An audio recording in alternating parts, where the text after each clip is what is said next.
Get your free copy of the complete tutorial at www.teachucomp.com/free.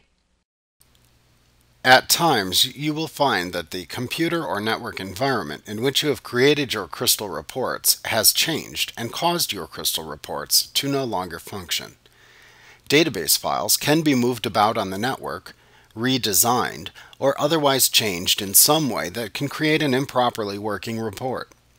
Crystal Reports provides 3 tools to assist you in fixing reporting issues caused by changes to the database to which the report is connected. Using these tools can prevent you from having to scrap your report and start over by creating an entirely new report.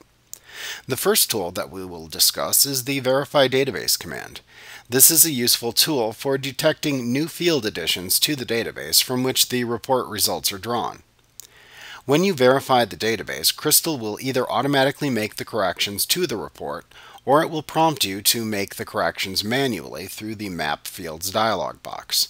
Crystal Reports will automatically find new fields added to the database, note changes to the field data types, change the order of the fields if needed, and remove fields which have not been used in the report from the Field Explorer pane.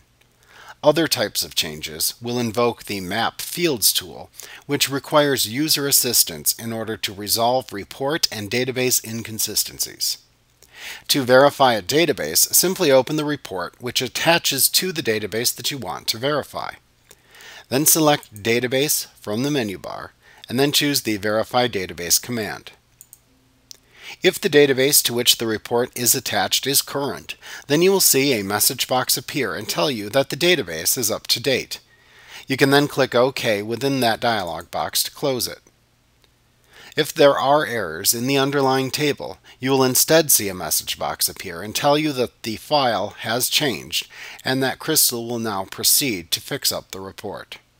Then when you click the OK button to continue, Crystal will then attempt to fix any database errors.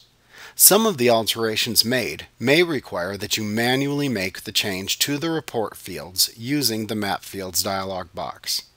After that is done, you will then see any database changes shown in the Field Explorer pane. Like what you see? Pick up your free copy of the complete tutorial at www.teachucomp.com/free.